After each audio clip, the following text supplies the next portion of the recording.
Welcome to Could It Exist in Real Life, where over 9,000 isn't just a meme. Dragon Ball was to Japan what Superman was to North America. It started out as a parody of Journey to the West and evolved into the most well-known manga series in the world.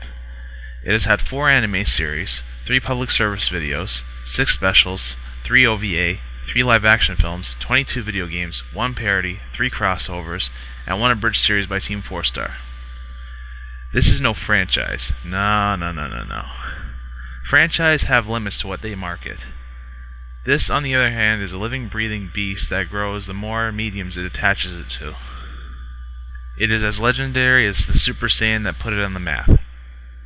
The story begins with Son Goku, a strange, naive boy that has a tail. He meets a girl named Bulma who is on the hunt for Dragon Balls, a group of 7 sphere-shaped objects with stars printed on them that indicate the number of each one. Gathering them together would summon a mighty dragon with the purpose of granting one perfect wish. However, they aren't the only ones, for many villains are on the hunt for the Dragon Balls themselves, some of which are willing to kill anyone that gets in their way. The villains include Emperor Pilaf, who wants world domination, Commander Red of the Red Ribbon Army, who only wants to grow taller. He should have visited Gattaca.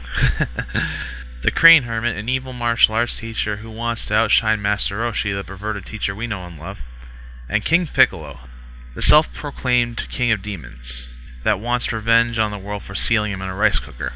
There was more to come with Z with the introduction of the Saiyans, a race of humanoids with tails similar to that of Goku, who turns out to be one of them. Sent to Earth as an infant as the home planet Vegeta explodes. An alien from a dying planet, sent to Earth as a child? That sounds vaguely familiar. Nah. As well as the Nameks, a race of the aliens that created the Dragon Balls. I could go on about the Majins and GT, but I don't want to put you folks in the same suffering I went through. The majority fan base said that Dragon Ball Evolution killed the franchise, but I believe the Majin Buu and GT did it first, and I'll tell you why. The Frieza saga was supposed to be Goku's final appearance. He was to die on Namek, while his son Gohan was to take up the mantle as the world's savior. However, the majority fan base complained on 2 aspects. One, at the time, Gohan didn't really do much of use, save for beating up Vegeta in ape form and stealing the Dragon Ball. And 2, because Goku got killed. To fix this, they introduced the Cell Saga, in which Gohan instead of Goku would defeat Cell in the end. Of course, that only satisfied half the majority. They still wanted Goku back. So they devised a half-assed way to bring him back to make him the hero again. This in turn made GT, which caused the majority, including myself, to not watch Dragon Ball anymore. So suffice to say, this was the one time in history of entertainment where all the fans were to blame. But I digress. You don't want to hear me rant about it all, and get lynched by said majority. You want to know if something like Dragon Ball's concept could exist. So, could it exist in real life? First and foremost, because this is a big thing, I'm going to divide it into known factors and eliminating the obvious. As explained in my Justice League one, there is still no proof of humanoid aliens. The first factor is the physical part of Dragon Ball, the training. Throughout the series, Goku, Krillin, and many other fighter characters have gone through various impossible training regimens of the Kami Senryu, or in English meaning the Turtle School. I'm going to analyze all of them. I should warn you ahead that while it's a great training regimen in theory, do not try this at home without proper supervision. Many of the training is not only dangerous, but it's also exaggerated for anime purposes. The first step is skills analysis. Before the actual training begins, Roshi inquires the students of where they trained before. In Goku's case, he learned it from his grandfather, Gohan Sr., on the basics of martial arts.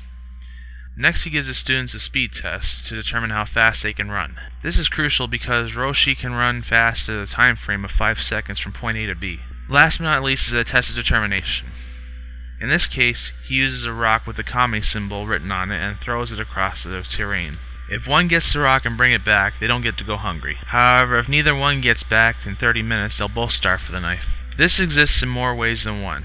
Many martial arts schools do ask if their potential students had prior training, be it at home or at another school. Some even test their students prior to see what level they would be appropriate for training. Unfortunately, so does the harsh punishment in most schools. Jackie Chan himself once claimed that the school he first trained in would punish him or other students if they were to fail a certain exercise. The second is their early morning training. The students are requested to do a milk run on a small island village, by hand, before breakfast. They are required to go to specific locations in order to develop certain strengths, from climbing a mountain to outrunning violent wildlife, all while carrying heavy boxes of milk bottles in their hand. This too exists in the form of combinations between cardio exercise to strengthen the heart and isometrics by holding the milk boxes while they're doing the exercises. Third is their mid-morning training. Roshi students are required to plow a farmer's field with their bare hands to condition their hands. This does exist in real life in the form of the iron shirt and iron palm training, a form of exercise designed to condition and strengthen your body to its natural invulnerability. It is extremely painful, but if done right, can make even the smallest child damn near invincible. In theory. Fourth is their mid-morning training. Roshi students are required to study various academic subjects from literacy to math. This exists in two ways. One, it's homeschool, which is obvious. Two, many martial artists in the world all say the same thing, that the mind is just as important as training the body. After the morning training is complete, the students are required to nap before lunchtime. After lunch is their fifth step, early afternoon training. Students are required to work part-time in a construction site. Unlike mid-morning training, they're allowed to use tools provided they're not power tools. This is meant for developing strength and balance as well as earn them a few dollars. This does exist too. Many people have often used their chores and jobs as a way of getting exercise. Sixth is their mid-afternoon training. Now this you should not try at home unless you got the right supervision. Roshi students are required to swim 10 laps in a lake to develop speed and agility. To further motivate them, and this is the part that's dangerous, a T-Rex or any other dangerous animal is placed on the island to keep them from staying on shore. And the lake is infested by a shark to keep them swimming. As scary as it is, that does exist in real life. On a Season 2 episode of Ripley's Believe It or Not, a swimming instructor was known to place a large crocodile in a pool to motivate his students into swimming faster. Like I said, don't try this at home. Seventh is their evening exercise. Roshi students are required to be tethered near a tree to a large beehive and dodge an angry swarm in order to increase their perception and reflexes. While there is no record of actual training of this caliber to exist, the concept exists in various forms, such as dodging tennis balls being thrown at you. At the end, the students are required to eat, rest, and repeat until they're ready. As I stated before, do not try this without any supervision or at all, since most is exaggerated. Another concept of the physical training is weighted clothing and gravity rooms. The former is armbands, shirts, shoes, and the like designed to increase resistance on the body without limiting regular movement. This does exist in real life in the form of ankle weights, wrist weights, and the like. However, while it does work, it can strain the body if you're not careful. Never overdo it in any exercise. As for the gravity room, the closest thing I could find was the Gravitron, a popular amusement park ride that uses centrifugal force to stick you to a wall. I do not advise anyone to make a miniature Gravitron for your own safety. It took 5 turns on the Gravitron for me to throw up my intestines, and I'm not even kidding about that.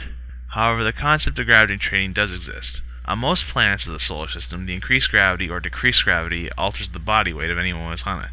A 100-pound person could weigh 16 pounds on the moon, for example. Much like the weighted clothing, it also helps with resistance training. The next factor is a popular subject known as Ki. For those of you who don't know what I mean, Ki is a spiritual energy that exists within all living things. On the show, it's what causes the Kamehameha, a destructive wave of energy that annihilates anything in its path. This thing does exist in real life through various terms. The most popular known is Chi, in which the Japanese word Ki is originated from. You may remember it from my first post, Legend of Zelda, how I talked about the bracelets that balance Chi. I never fully mentioned what it was until now. There are many views, both scientific and mystical, which debate whether or not Chi actually exists. Many practitioners in medicine and martial arts often use Chi as an example of their concept. The most popular being acupuncture, in which a series of needles are placed in certain parts of the body to attain certain medical benefits. This practice has been proven to be effective, so if it works, obviously Chi works, right? Then there's the martial arts aspect of it. Many martial arts have claimed the secret to breaking boards and bricks and the like is a combination of conditioning I mentioned and mastering Chi.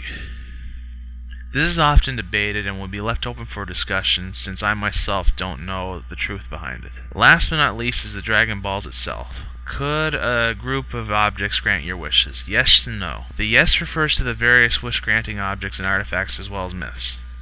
I myself also believe that if a clock ever says 12:34, be it at noon or midnight, my wishes will come true.